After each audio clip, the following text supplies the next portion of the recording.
दोस्तों, अगर आपके टमाटर के पौधे पर फूल नहीं आ रहे, फूल आते भी हैं तो वो टमाटर बनने से पहले झड़ जाते हैं। और अगर आपके टमाटर के पौधे की ग्रोथ स्लो से हो रही है, ज़्यादा टमाटर नहीं आ रहे, या फिर टमाटर के पौधे पर टमाटरों का साइज बड़ा नहीं हो रहा, जिसकी वजह से आप अपने टमाटर के पौधे से अच्छा बेनिफिट हासिल नहीं कर पा रहे। और इनके अलावा अगर आपके टमाटर के पौधे के पत्ते सूख रहे हैं, या टमाटर का पौधा सूख रहा है, या फिर टमाटर के पौधे की ग्रोथ स्लो से हो रही है, तो आज की वीडियो में मैं आपके टमाटर के पौधे के लिए एक पावरफुल ऑर्गेनिक खाद लाया हूं। अगर इस खाद को आप अपने टमाटर के पौधे में इस्तेमाल करेंगे तो आपके टमाटर के पौधे से फूल भी नहीं झड़ेंगे और फल भी भर के आएगा।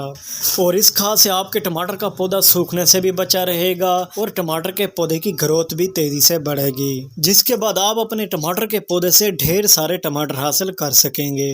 तो दोस्तों, टमाटर के पौधे के लिए होममेड ऑर्गेनिक खाद बताने से पहले मैं आपको टमाटर के पौधे के लिए कुछ दिलचस्प टिप्स और केयर के बारे में बता देता हूं। दोस्तों, टमाटर के पौधे को लव एप्पल भी कहा जाता है। टमाटर का पौधा जब आप पॉट या जमीन में शिफ्ट करें यानी ट्रांसप्लांट करें तो पौधा उसी दिन से ही मैच्योर कहलाना शुरू कर देता है।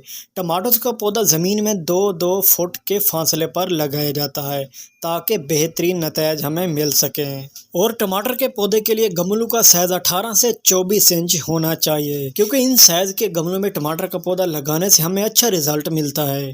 दोस्तों, एक आम टमाटर का पौधा हमें 200 टमाटर फ्राहम करता है, बल्कि चेरी टमाटोस का पौधा हमें 300 टमाटर फ्राहम करता है। और दोस्तों, ये बात भी याद रखें कि टमाटर के पौधे पर हमेशा बीमारियां ओवर वाटरिंग की वजह से होती हैं, जिसकी वजह से हमारा सेहतमंद टमाटर का पौधा सूख जाता है। इसलिए दोस्तों, हमें चाहिए कि टमाटर के पौधे को ज़्यादा पानी नहीं देना चाहिए, उतना पानी दें जितना पौधे को ज़रूरत हो। यानी गमले में हर वक्त मिट्टी मॉइस्चर रहनी चाहिए, यानी नम रहनी चाहिए, ज़्यादा कीचड़ वाली मिट्टी नहीं करनी। तो आइए दोस्तों, अब मैं आपको टमाटर के पौधे के लिए ऑर्गेनिक फर्टिलाइज़र के बारे में बताता हूँ।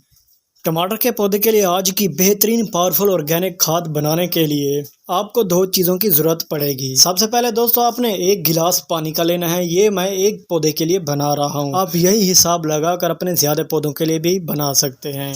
1 गिलास पानी लेने के बाद आपने जो पहली चीज़ लेनी है वो है गुड़। ये गुड़ आपके घर में भी मौजूद होगा, अगर आपके घर में मौजूद नहीं है तो आपको किराने की दुकान से आसानी से मिल जाएगा। दोस्तों, ये गुड़ पौधों में पेस्टिसाइड का काम भी करता है और फर्टिलाइजर का काम भी करता है। गुड़ का आधा खाने का चम्मच आपने 1 गिलास पानी में ऐड कर लेना है। गुड़ ऐड कर लेने के बाद आपने जो दूसरी चीज़ लेनी है वो है बेसन। आप आधा खाने का चम्मच भी बेसन इस गिलास में ऐड कर लें। दोनों चीज़ें 1 गिलास पानी में ऐड कर लेने के बाद आपने इनको अच्छी तरह से हल कर लेना है। दोस्तों, ये बेसन फर्टिलाइजर यानी खाद का काम करता है पौधों में।